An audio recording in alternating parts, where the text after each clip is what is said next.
Hello दोस्तों। I wish and I hope कि आप सब बहुत अच्छे होंगे।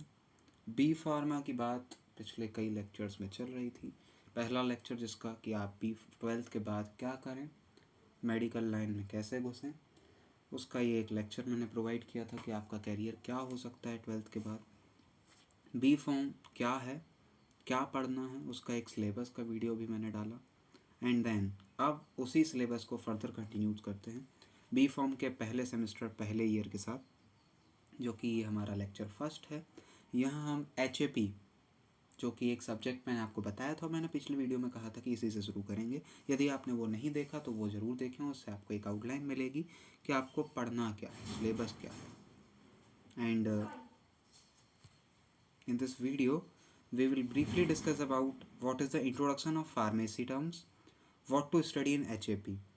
इस वीडियो का main motive B pharm first sem ना रहकर इस वीडियो का मेन मोटिव रहेगा कि आपको फार्मेसी में क्या टर्म्स यूज़ होंगे, किन किन शब्दों से आपका सामना होगा बार बार जब आप अपने फर्दर सिलेबस को कवर अप करेंगे, फर्दर सिलेबस को पढ़ेंगे, कंपटीशन एग्ज़ाम्स में बैठेंगे बी फॉर्म के बाद। ऐसे कुछ टर्म्स जो कि बड़ों लोगों के अभी भी छक्के छुड़ा देते हैं और उनके मतलब आपको ज़रूर पता होने चाहिए, उनके साथ हम यहाँ शुरू करेंगे। मैंने पिक्चर लगा रखी है एनाटॉमी एंड फिजियोलॉजी। एनाटॉमी का मतलब अंग तंत्र और फिजियोलॉजी का मतलब कार्यशैली। इसी को ब्रीफ करके हम लोग आगे शुरू करेंगे। खैर, इस लेक्चर में फर्स्ट सेम वालों के लिए सबसे प्राइम फाउंडेशन भरा जाना है और ये साथ साथ में फर्स्ट सेम के साथ साथ सब के लिए है, जो बी फॉर्म कर चुके हैं उनके लिए भी, जो बी फॉर्म के किसी भी सेमेस्टर में हैं उनके लिए भी, क्योंकि यहाँ हम बेसिक टर्म्स के बारे में पढ़ेंगे। व्हाट आर द बेसिक और की टर्म्स जो कि हमें ज़रूर पता होने चाहिए। सबसे पहले एक्वायर्ड, पहले नंबर पे एक्वायर्ड इम्यूनिटी करके आपको माइक्रोबायोलॉजी, बायोटेक्नोलॉजी, कोलॉजी, HAP, इन सब में ये टर्म्स का सामना होगा। What is acquired? एक्वायर्ड माने a disorder which develops any type after birth. ऐसी कोई चीज़ जो जन्म के बाद कभी भी हो जाए। एक्यूट, एक्यूट का मतलब जो ऐसे ही सडनली अचानक से हो जाए। यहाँ बैठा हूँ, अभी अचानक से कोई आ जाए, मुझे ये वीडियो बंद करना पड़े क्योंकि मैं ये वीडियोस जो बना रहा हूँ ये ऑनलाइन क्लासेस की तरह ही छुप छुप कर किसी शांत कमरे में बैठ कर बनाना पड़ता है। एंड मैं ये मेहनत करता हूँ, मैं नॉलेज देने की कोशिश करता हूँ। एक्यूट का मैंने बताया suddenly a disease with sudden onset after needs urgent and quickly treatment, और साथ में मुझे तुरंत एक्शन भी देना पड़ेगा, मुझे ये वीडियो रोकना पड़ेगा क्योंकि उसकी आवाज़ आपके पास आएगी। Onset after needs urgent and quickly treatment, तुरंत के तुरंत ट्रीट भी करना पड़ेगा। नेक्स्ट इज एटियोलॉजी, क्या कॉज है डिजीज़ का, ये एटियोलॉजी कहलाता है। Anabolism, the sum of building up और सिंथेटिक रिएक्शंस और द बॉडी। एनाबॉलिज्म या मेटाबॉलिज्म करके कुछ टर्म्स होते हैं। मेटाबॉलिज्म में तोड़ते हैं, एनाबॉलिज्म में सम जोड़ते हैं। Anatomy, study of structure of internal organs in relation to other parts. अब वो बात आई what is anatomy, study of the structure of internal organs in relation to other parts. सारे के सारे ऑर्गन्स के बारे में पढ़ेंगे, that is anatomy. Angiology, study of blood circulation is known as angiology. Anterior, the end that bears the head और front head end, that is anterior.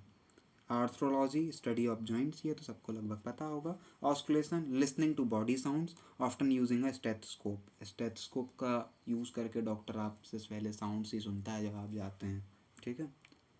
क्या सुनते हैं स्टेथोस्कोप से? हार्ट बीट की आवाज़। And what is the voice और sounds produce by heart, ये मुझे आप कमेंट करके बताएंगे, बायोलॉजी वाले बंदों को ही पता होगा। CS, cross section. कार्डियोलॉजी, पहले ही पता है, स्टडी ऑफ हार्ट। तो ये कुछ की टर्म्स हैं जो आपको ज़रूर पता होने चाहिए और ये सारे इनके नोट्स ज़रूर बना के रखें। और हमेशा ये, मुझे नहीं लगता 4-5 पेज से ज़्यादा होंगे किसी भी हालत में, वैसे तो 2-3 पेज ही होंगे।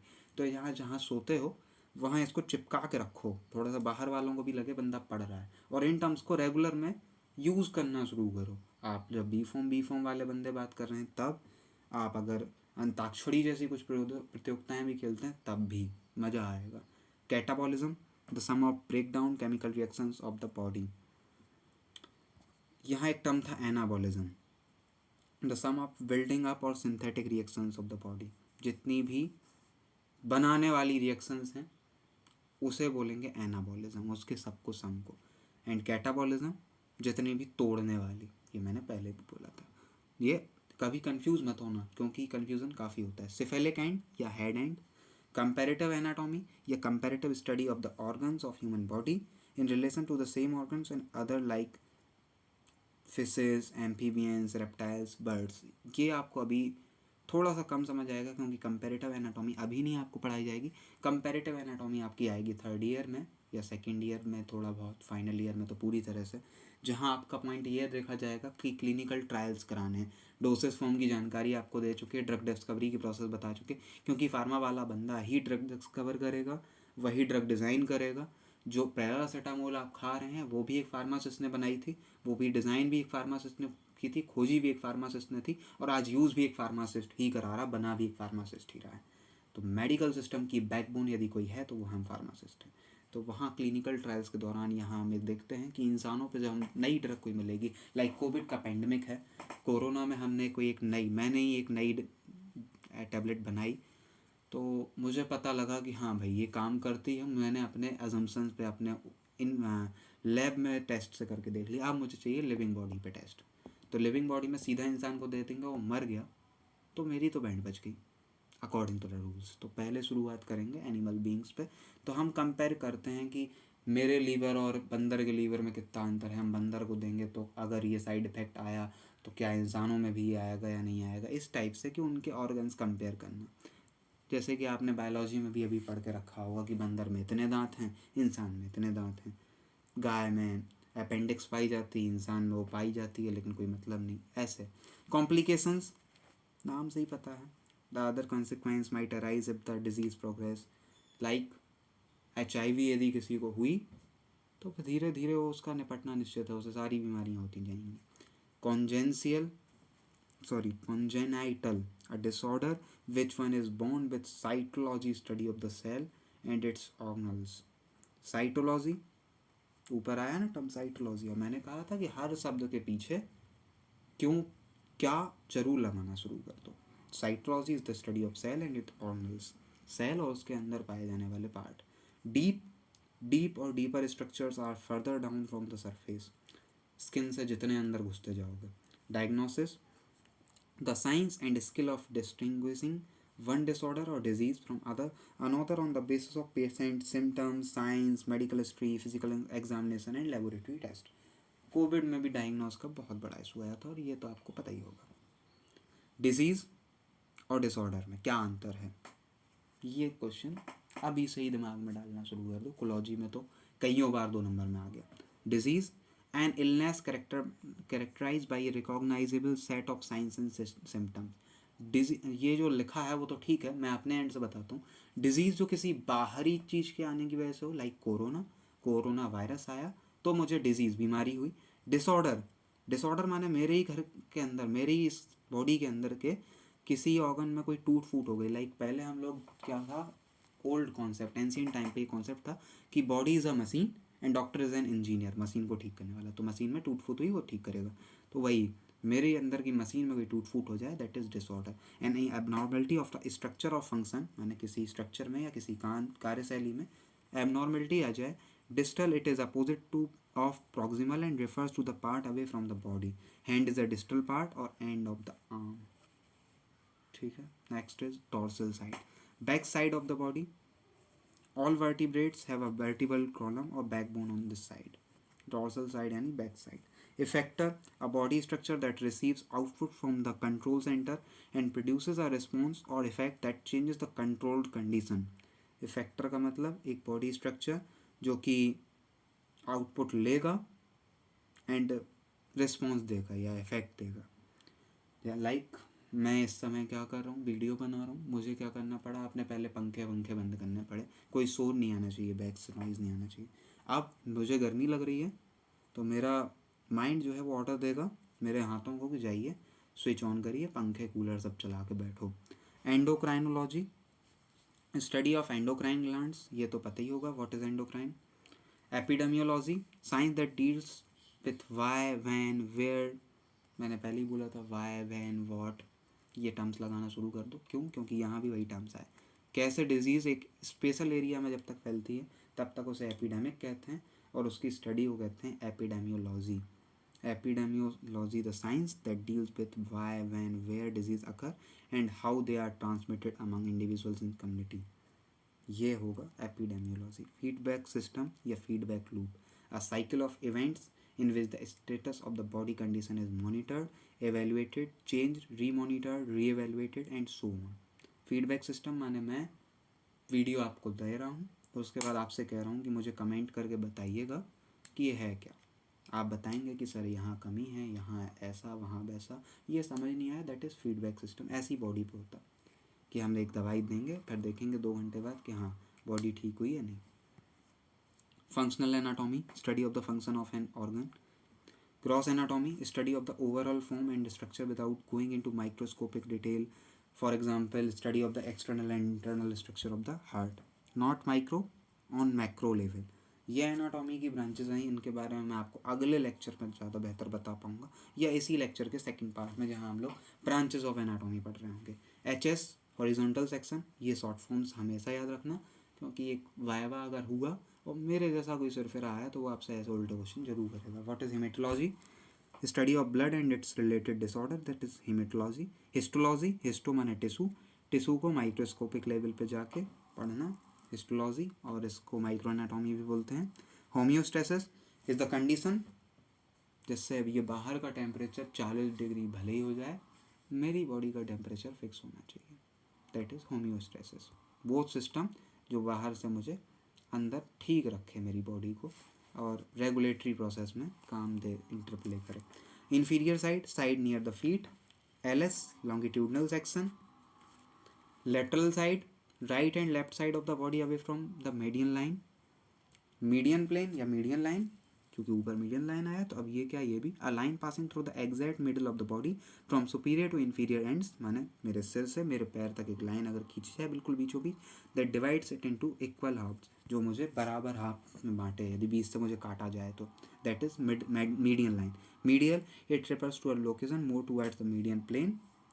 वही क्या, सर्किल, सर्किल का मीडियल, मेरी बॉडी का भी कोई मीडियल होगा, आपका भी होगा, आप भी जानते हैं। मेटाबॉलिज्म, चूँकि आप बायोलॉजी पढ़ के आए हैं, यहाँ मैं मीडियल नहीं बताऊंगा, मेटाबॉलिज्म भी आप पढ़ के आए हैं, sum of all biochemical processes. Anabolism and second one is metabolism. Catabolism, ये दोनों आप पढ़ के आए हैं, ये दोनों मेटाबॉलिज्म के अंदर आते हैं। Myology, study of musculature. Nephrology, study of excretory system. Neurology, study of nervous system. ये दोनों में आप कंफ्यूज मत होना। नेफ्रो माने नेफ्रॉन, नेफ्रॉन पाया जाता किडनी में, और न्यूरॉन माने, न्यूरोलॉजी माने न्यूरॉन, न्यूरॉन पाया जाता ब्रेन, ANS PNS में। Odontology, study of the teeth. Ophthalmology, study of the eyes. Orthology, study of the bone joints. Osteology, study of the skeleton. Otology, study of the ears. ये सारे terms बिल्कुल याद होने चाहिए। Palpitation, examination by feeling body surface with hands. Pathogenesis, the nature of the disease process and its effect on normal body functioning. Pathogenesis माने वो disease, वो Covid हमारे अंदर आया तो उसने क्या क्या किया, ये आपको बताया गया था कुछ दिन पहले, that is pathogenesis. Percussion, tapping on the body surface with the study of the finger tips and listening to the resulting eco.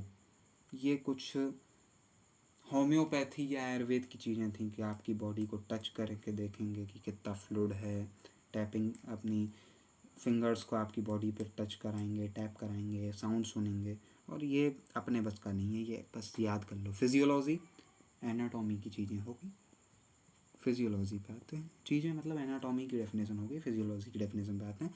Science which deals with the study of the functions of the various parts of an organism और human body.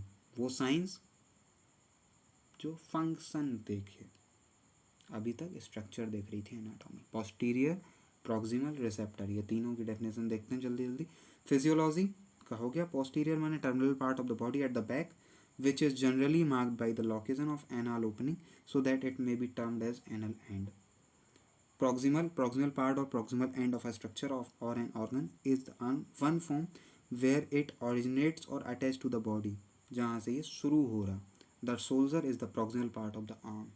Soldier body से touch है वहाँ से शुरू हो रहा है, posterior माने सबसे लास्ट वाला part. Receptor a body structure that monitors change in the control condition and sends input signals, nerve impulses और a chemical to control centre. वही बात अभी मैंने जो पंखे का एग्जांपल दिया था, मुझे गर्मी लगी, मेरे अंदर कोई रिसेप्टर होगा जिसने एक्सेप्ट किया कि उसे गर्मी लग रही है स्किन पे, उसने मैसेज भेजा ब्रेन को by the nerve impulse, by the chemical, किसी भी तरह से भेजा हो, उससे अभी हमें लेना देना नहीं, वो कोलॉजी में पढ़ेंगे। S sagittal section.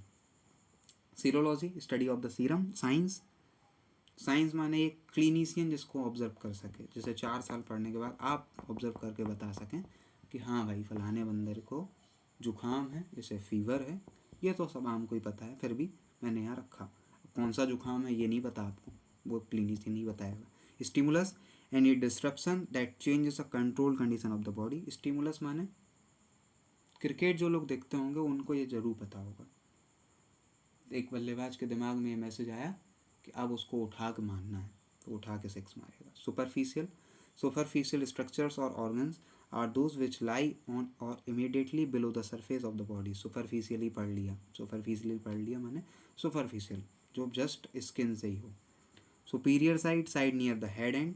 Symptoms, subjective changes in the body functions that are not apparent to observer, only patient can tell, जो मैं नहीं जान सकता, मुझे आपसे ही पूछना पड़ेगा, घबराहट तो नहीं हो रही भाई साहब, सर दर्द तो नहीं आ रहा। TS transverse section, tissue a group of identical cells performing same function, वो सेल्स जो एक जैसा फंक्शन कर रही हैं वो मिलकर टिश्यू बनाएंगी। Ventral side, a side opposite to dorsal side, it is the belly side, navel side और front side of the body. VS माने वर्टिकल सेक्शन। ये सेक्शन जरूर याद कर लेना। अब मेन सिलेबस शुरू करते हैं। मैंने पहले ही कहा था शुरुआत का वो लेक्चर है कंपटीशन के लिए और आपका बेस बनाने के लिए। अब हम अपना शुरू करेंगे वो क्वेश्चंस, वो डिटेल जो आपके एग्ज़ाम में आएगी, साथ में जीपैट में भी आएगी, या और कोई भी एग्ज़ाम देंगे, एग्जैक्ट एग्ज़ाम भी देंगे, वहाँ भी आएगी। और एग्जैक्ट एग्ज़ाम में ऐसे टर्म्स भी आते हैं। शुरुआत के लिए मैंने कुछ लाइन लिख रखी हैं। The foundation for understanding of the parts of human body is provided by 2 branches of science, that is anatomy and physiology. आपको ह्यूमन बॉडी पे हमें अगर कुछ कराना है तो आपको पहले ह्यूमन बॉडी की जानकारी होनी चाहिए। और ह्यूमन बॉडी की जानकारी के लिए साइंस ने 2 भाग नए अपने बनाए, 2 ब्रांचेस बनाई, जिसमें पहली थी एनाटॉमी और दूसरी थी फिजियोलॉजी। अब एनाटॉमी और फिजियोलॉजी है क्या? काफ़ी कुछ मैं पहले से पढ़ा के आया हूँ, फिर भी यहाँ दोबारा रिवाइंड करेंगे। एनाटॉमी, एना माने आप, और टॉमी या टोनी माने process of cutting is the science of body structures and the relationships among them. It is usually studied by dissection, carefully cutting apart. LS, HS, VS क्यों पढ़ रहे थे अभी हमने? क्योंकि कट हमें करना है। कैसे कट करना है ये तब समझ आएगा जब मैं कह दूंगा LS काट के लाओ उसका। अब LS पता तो हुआ। फिजियोलॉजी, फिजियो माने नेचर एंड लॉजी माने स्टडी ऑफ, मतलब फंक्शन का नेचर जहाँ हम पढ़ेंगे, that is physiology. The science of body functions, that is how the body parts works, that is the physiology. The human being is a very complex multicellular organism. The study of human body is divided into 2 major headings, that is anatomy and physiology. फिर से वही line आई, anatomy माने वही, it is the study of the structure of the body as a whole, as also the study of its individual part and their relation to one another. सबको भी पढ़ेंगे, वो एक दूसरे से क्यों कनेक्ट हैं ये भी पढ़ेंगे। Physiology, it is concern with the way in which various organs functions and how they are integrated to produce a coordinated action of the whole body. Physiology में फंक्शंस पढ़ेंगे और ये भी देखेंगे कि वो पूरी बॉडी का फंक्शन कैसे करा रहे हैं। लाइक मैं अगर मैं चल रहा हूँ तो कैसे चल रहा हूँ, क्या क्या इसमें इन्वॉल्व है, कैसा फंक्शन है। अब बात ये शुरुआत से लास्ट तक थोड़ी सी बायोलॉजी देख ली जाए।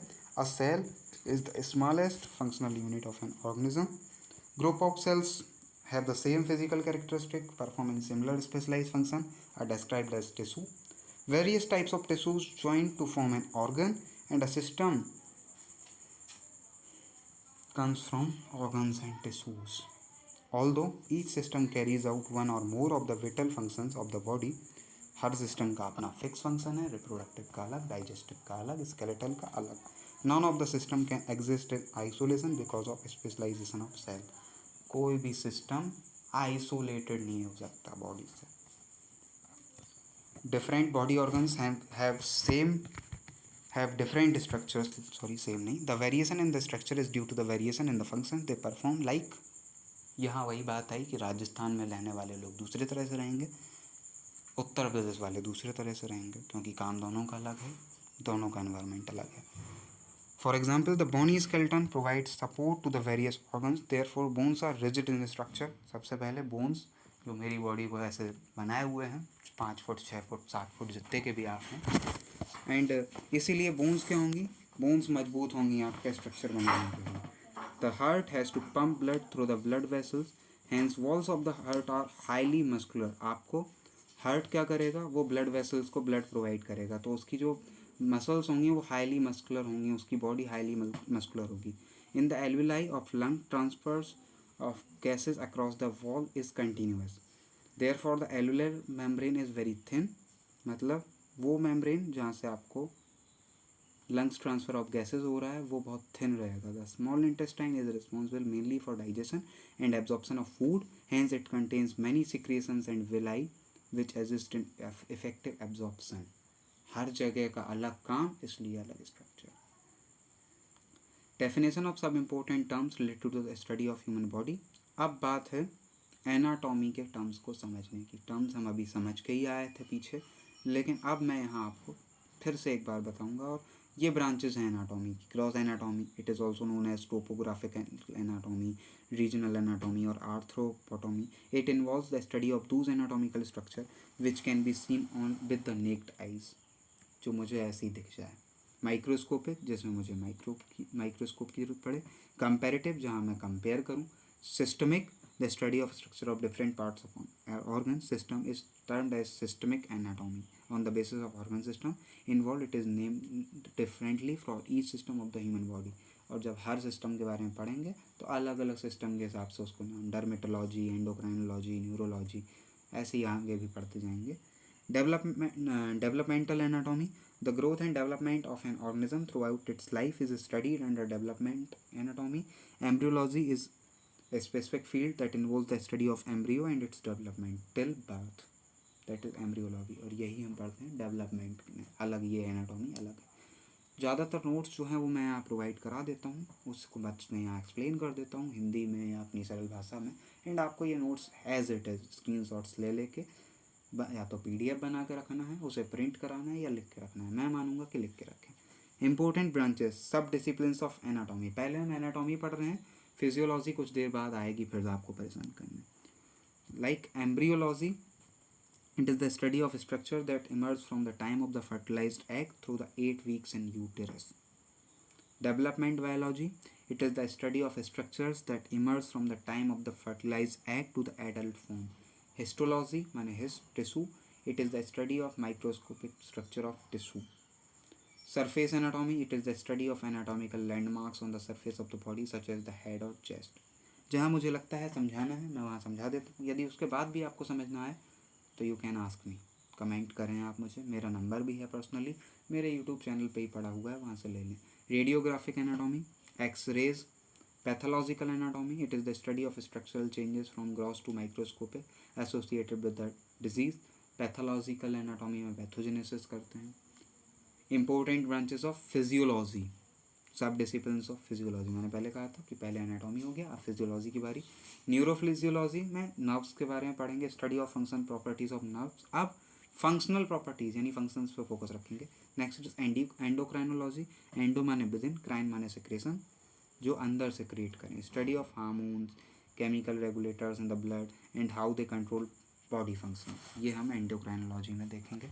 कार्डियोवैस्कुलर फिजियोलॉजी, कार्डियो माने हार्ट से रिलेटेड चीज़ें होंगी, वैस्कुलर माने blood vessel. Study of function of heart and blood vessels, function पे सबके. इम्यूनोलॉजी माने इम्यून सिस्टम कैसे काम करेगा. रेस्पायरेटरी फिजियोलॉजी माने रेस्पायरेशन सिस्टम. रेनल फिजियोलॉजी माने किडनी. एक्सरसाइज फिजियोलॉजी माने study of changes in cell and organ function as a result of muscular activity, जो जिम ज्वाइन करते हैं वो. पैथोफिजियोलॉजी, पैथ माने disease, study of functional changes associated with disease and ageing. अब बात यही कि मैंने पिछले लेक्चर में भी और अभी थोड़ी देर पहले भी कहा था कि एनाटॉमी और फिजियोलॉजी साथ क्यों पढ़ते हैं. Because structure and function of a body part are so closely related. We study anatomy and physiology together. ये आपको बताना है जब कोई सरफरा आदमी आपसे पूछे। एग्जाम्पल भी है, the bones of the skull join tightly to form a rigid case that protects the brain. The bones of the fingers are more loosely joint, allow a variety of movements. Like skull को move नहीं करना है, वहाँ की ताकतवर bones हैं। Finger को move करना है, यहाँ लूजली पैक्ड है। Thin walls of the air sacs in the lungs allow rapid exchange of gases. Lungs की भी अपनी वॉल्स हैं लेकिन वो थिन है, जिससे एयर भरे और फिर वो निकले। Thick and elastic walls of air sacs in the lungs allow, ये तो हो गया। Thick and elastic walls of urinary bladder prevents leakage of urine and allows considerably stretching of for urine storage. हर जगह का अलग फंक्शन, तो हर जगह की अलग एनाटॉमी। एनाटॉमी है तो फंक्शन है तो एनाटॉमी है, इसलिए साथ पढ़ते हैं। Thank you. वीडियो मैंने काफ़ी अच्छा बनाने की कोशिश की, कम्पिटिटिव आपको नॉलेज देने की कोशिश की, स्टैंडर्ड नॉलेज देने की कोशिश की। यही आपके नोट्स हैं, यही इतना ही पढ़ते रहिए, इतना ही नोट्स बनाइए, एंड 80% से ज़्यादा मार्क्स आएंगे अगर आप इतना ही पढ़ते रहे तो। इसकी मेरी गारंटी है, और बहुत नॉलेज मिलेगी, very much. B pharm first semester हम पढ़ रहे थे, जहाँ कंपटीशन नॉलेज में लेके जीपैट की और अदर कंपटीशन एग्ज़ाम की तैयारी करते के साथ एचएपी का पहला लेक्चर पूरा हुआ। जल्द मिलेंगे अगले लेक्चर के साथ, जहाँ हम अगले कुछ पार्ट्स पढ़ेंगे एचएपी के। Thank you so much. यदि अच्छा लगा हो वीडियो तो सब्सक्राइब करिए, कोई दिक्कत है तो कमेंट करिए, मेरा नंबर भी है, मुझे पर्सनली कॉल और मैसेज भी कर सकते हैं। Thank you.